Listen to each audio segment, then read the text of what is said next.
जी। हाँ, सबसे पहले आप अपना संक्षिप्त परिचय देवें, नाम नहीं बताना है आपको। जी। सर मैं जालौर से हूँ और मैंने 10th क्लास है वो 10वीं क्लास है मैंने अपने ग्रामीण स्तर पे की है। उसके बाद की सारी पढ़ाई मैंने एक स्वयंपाठी विद्यार्थी के रूप में की है और 2015 में मैंने अपना एमए ख़त्म किया है और 18 में मैंने नेट पास किया है। 18 से 19 मैंने दिल्ली यूनिवर्सिटी में एज ए गेस्ट फैकल्टी पढ़ाया है। उसके बाद सर मैं असिस्टेंट प्रोफेसर की प्रिपरेशन कर रही थी।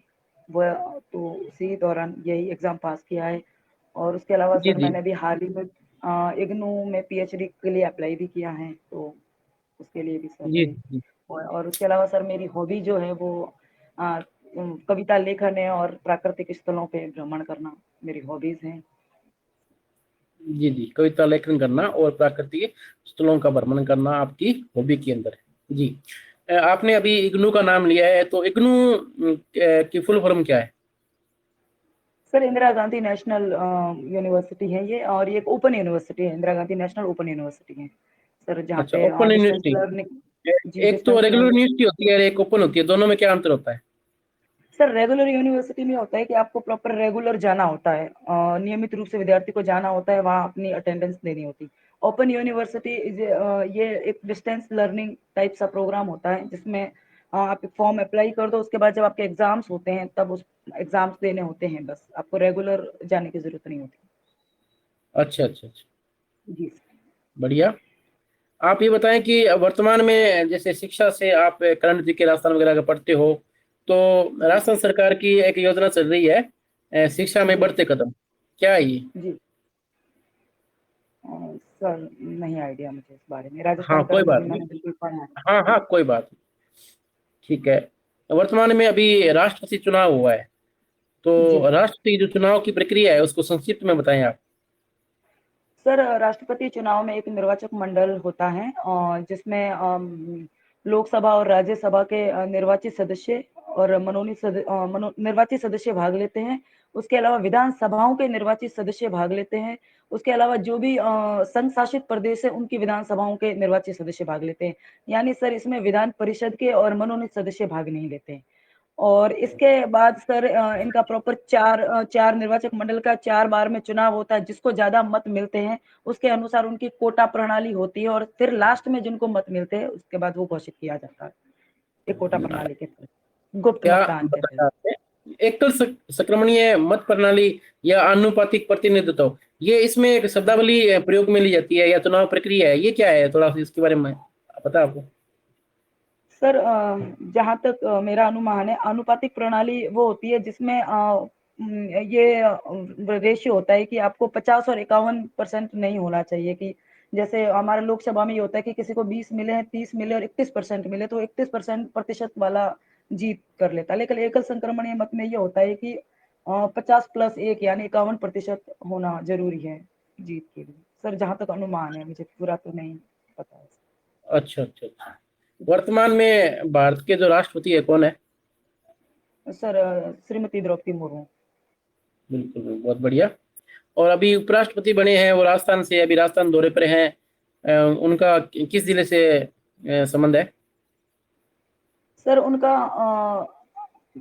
सिक्कर से है, सर आइडिया नहीं है पर मैंने अनुमान लगाया है। कोई कोई सिक्कर से। कोई बात नहीं, कोई बात नहीं। बढ़िया। आप ये बताएं कि आप सहायकाचार्य हिंदी क्यों बनना चाहते हैं, कोई दो कारण सर बताएं। मेरा जी सर पहला कारण तो ये था कि मैं 10th तक 10वीं के बाद की सारी पढ़ाई मैंने एक समपाठी विद्यार्थी के रूप में की है, जो कि मैंने पहले बताया। तो सर हमेशा मेरा ये रहा है, साहित्य में एक रुचि रही है। और सर कोई और ऑप्शंस अगर मैं करियर के रूप में कहूँ तो सर मेरे पास और ऑप्शंस नहीं था बीए के अलावा, क्योंकि मुझे घर बैठ के पढ़ाई करनी थी। तो मैंने बीए किया और उसके बाद जब मैंने गांव स्तर पे पढ़ाया हिंदी, तो मुझे बहुत अच्छा लगा, हिंदी साहित्य पढ़ने में रुचि थी और मुझे बहुत ज़्यादा अच्छा लगा। दूसरी बात सर, मैं जिस क्षेत्र से बिलोंग करती हूँ, मैं भीनमाल से आती हूँ, तो भीनमाल में सर महाकवि माघ की जन्म स्थली है। तो वहाँ पे सर हम बचपन में जब जाते तो वहाँ संस्कृत साहित्य, संस्कृत उनका जो शिशुपाल वध है, उनका लिखा हुआ है शिशुपाल वध, तो सर वो हिंदी में सुनाया जाता था हमेशा। तो एक रुचि वहां से ही थी कि हिंदी साहित्य मैं लूंगी, और सर इस वजह से हिंदी साहित्य और लिखना मुझे अच्छा लगता है कि मैं लिखती भी हूँ तो।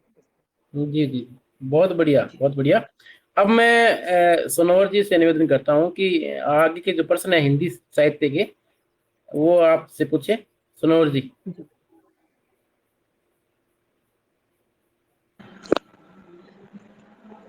हाँ जी, नमस्ते मैडम जी। नमस्ते मैम, नमस्ते। हाँ जी, आप हिंदी साहित्य में आज क्या पढ़ कर के आए हैं? मैम मैंने आज रासो साहित्य पढ़ा है। कौन सा साहित्य? रासो साहित्य मैम, रासो साहित्य। अच्छा, रासो साहित्य। तो जी मैम, जी। आप रासो साहित्य की कोई 5 विशेषताएँ बता दीजिए। मैम रासो साहित्य की पहली विशेषता तो यही है कि वीरता प्रधान है।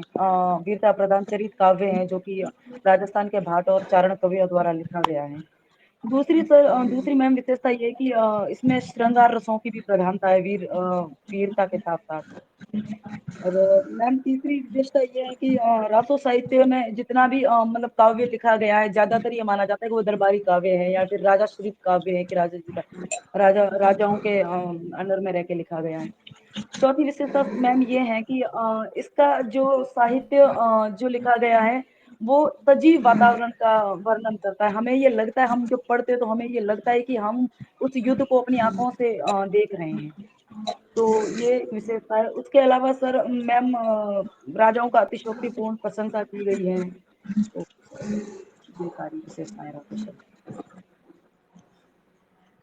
जी हाँ मैम। जी, तो रासो साहित्य में एक महत्वपूर्ण है पृथ्वीराज रासो। तो जी पृथ्वीराज मैम। रासो के बारे में आप हमें बताइए।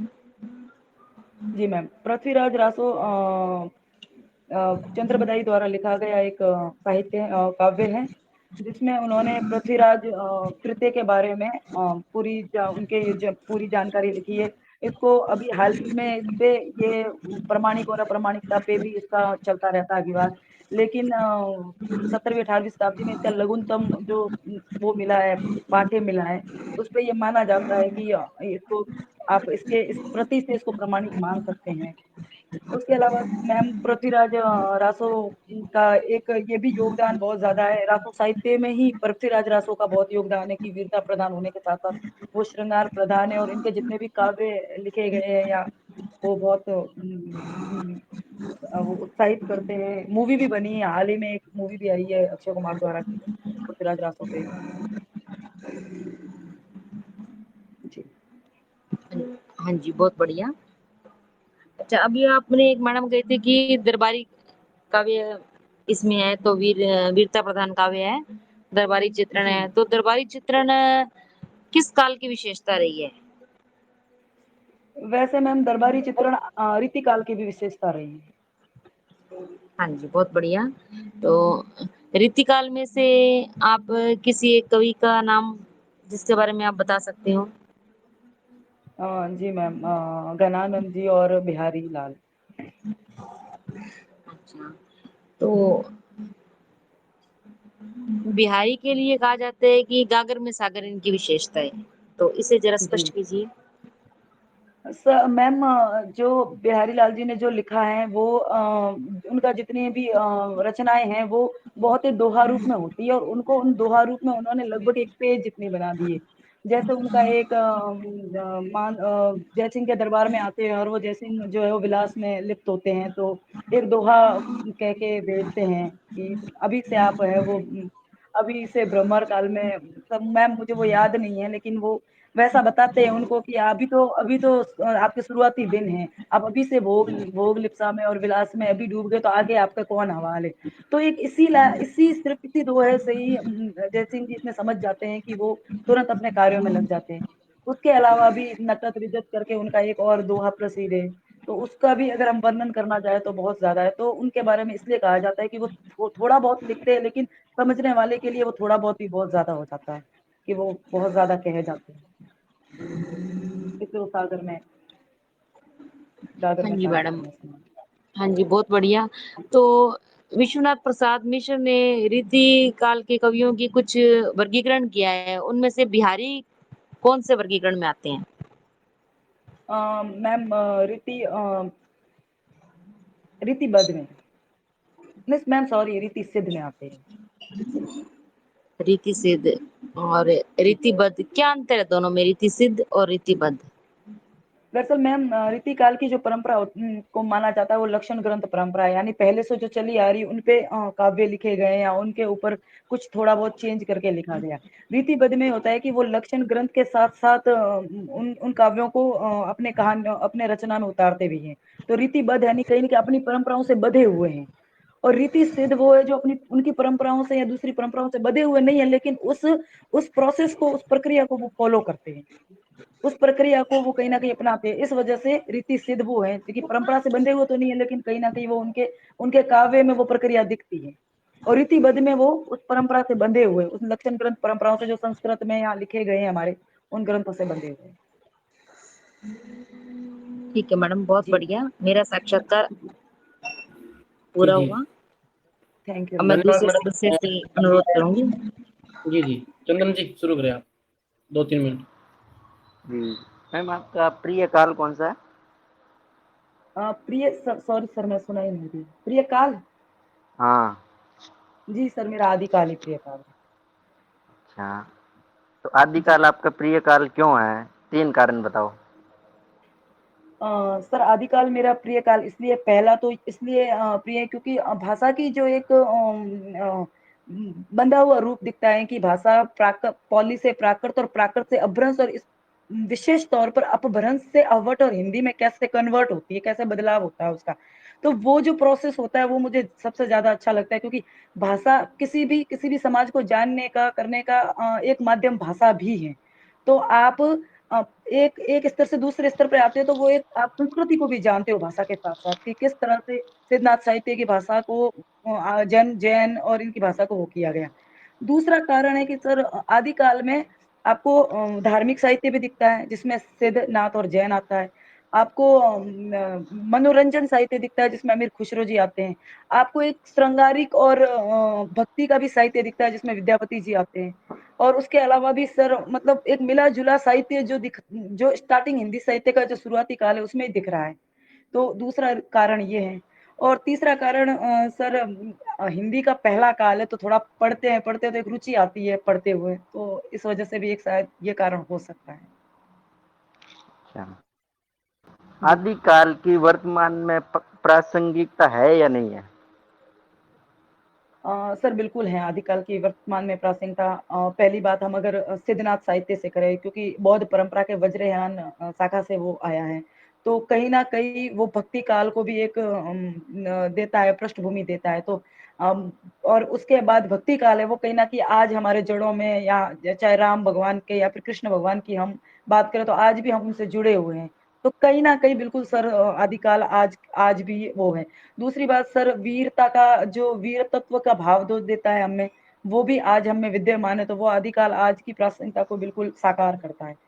उसके अलावा सर हम आदिकाल की बात करें कि आदिकाल का जो जैन साहित्य है या फिर मनोरंजन साहित्य, विशेष तौर पर अमीर खुसरो जी का मनोरंजन साहित्य, वो वो भी अगर हम आज बात करें तो बाल साहित्य के रूप में आज बहुत सारी पुस्तिकाएँ आती है, बहुत सारी पत्रिकाएँ आती है जो बाल साहित्य को लेके आती है, तो कहीं न कहीं उससे हम लिंक कर सकते हैं कि हाँ, आज जो हम जिस बाल साहित्य के बारे में लिख रहे हैं वो अमीर खुसरो जी 700-800 साल पहले लिख चुके हैं।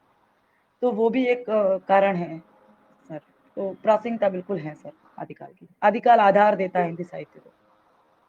आपका प्रिय कवि? सर मेरा प्रिय कवि अज्ञे जी है। अच्छा, आपके प्रिय कवि। और आदिकाल में? सर आदिकाल में मेरे अमीर खुसरो जी है।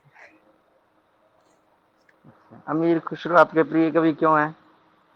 क्योंकि सर अमीर खुसरो इसलिए हैं कि सबसे बड़ी बात तो उनका ज्ञान मूलक साहित्य है। उनका जो ज्ञान मूलक और मनोरंजन मूलक साहित्य है, उन्होंने अपने साहित्य को इस तरह से डिवाइड किया है ना कि ज्ञान मूलक भी है, मनोरंजन मूलक भी है। आपको भारतेंदु से पहले कहीं पे भी खड़ी बोली का इतना अच्छा रूप नहीं मिलता है जो कि अमीर खुसरो के साहित्य में मिलता है।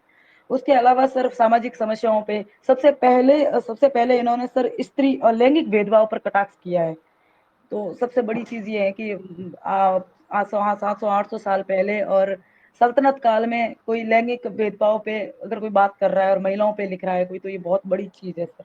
उसके अलावा सर इन्होंने सूफियाना भाव इश्क मजीजी और इश्क हकीकी जो कि बाद में जयशी बताते हैं, उसको भी उन्होंने तसव्वुफ़ की एक वो बताई है कि इन्होंने एक बोला है गोरी सोवे सेज पर, मुख पर डाले केस। तो वो एक तसव्वुफ़ भावना भी है सर कि उनके गुरु की डेथ हो जाती है तो उसके बाद वो बोलते हैं। तो उसके अलावा उनकी जो विदाएँ हैं सारी वो ज्ञानमूलक साहित्य की। मैडम, तो इस वजह से सर आपका प्रिय कवि अज्ञेय है और जी, अज्ञेय को अहम का कवि कहा जाता है, क्यों कहा जाता है? जी। सर अहम का कवि इसलिए कहा जाता है क्योंकि उन्होंने ज़्यादातर व्यक्तिवाद पे लिखा है। ज़्यादातर व्यक्ति के बीच जो द्वंद्व होता है, जो घुटन है, जो संतरास है, उन पे लिखा है। उनका जो एक ईगो और सुपर ईगो का जो कॉन्सेप्ट है सर मुझे हिंदी में इसके वर्ड पता नहीं है, माफ़ कीजिएगा। तो ईगो और सुपर ईगो का जो है कि एक व्यक्ति जो होता है समाज की धारणाओं से किस प्रकार बंधा हुआ होता है और अपनी अपनी जो अपने खुद की इच्छाओं से वो किस प्रकार बंधा हुआ होता है और इस दौरान वो किस तरह से किस जगह झुकाव होता है। तो उस बारे में उन्होंने इतना अच्छे तरीके से लिखा है और शेखर एक जीवनी में वो दर्शाते भी हैं कि व्यक्ति जब बहुत ज़्यादा कष्ट देख लेता है तो वो दृष्टा बन जाता है। तो वो नहीं दृष्टा मैडम, उन्होंने स्वयं, अपने अपने एक परिचय मिनट में मैडम, बताया है कि मैं किस बीच तरह में से रोकना मैं चाहूंगा। व्यक्तिवादी हूँ। 1 मिनट में रोकना जी, जी, चाहूंगा। जी सर। अहम का आप बता रहे हो कि स्वयं के बारे में लिखना, व्यक्तिवादी काव्य तो पूरा छायावाद व्यक्तिवादी काव्य ही है। तो क्या ये अहम, जो अज्ञेय नहीं जी को सर अहम अहम का का काव्य, मैं जो बताना चाह रहा हूँ वो एक जी। ही है क्या? नहीं सर, अहम अहम उन्होंने स्वयं के बारे में नहीं लिखा। अहम का अर्थ होता है सर कि व्यक्ति अपना स्टैंड ले। अहम का अर्थ होता है कि जो हम घुटन और जो हम महसूस करते हैं, वो उस समाज से परे होकर भी देखें और खुद का भी एक वो हो। अहम का अर्थ सर इसमें यहाँ पे ये नहीं। अहम का अर्थ होता है कि आप एक समाज के दायरे में और समाज की उन विषमताओं में बंधे हुए तो वहाँ से निकल के अपनी धारणाओं को वो करें। तो सर जहाँ पे ये होता है कि वो फिजिकल मतलब सर शारीरिक संबंध के बारे में भी अगर वो लिखते हैं तो वहां पे भी वो बहुत अच्छे तरीके से उसको डिपेंड करते हैं कि किस तरह से इसको हम मानते हैं और किस तरह से ये हमारे लिए बहुत वो होता है सर। तो सर जहाँ तक मुझे आइडिया है सर, बाकी हो सकता है ठीक है मैं मैम, गलत हूँ। मेरी तरफ से आपका साक्षात्कार समाप्त हुआ। आगे स्वामी जी को। जी जी, धन्यवाद चंदन जी। आपका जो साक्षात्कार है वो पूर्ण हुआ। आप जा सकते हैं मैडम।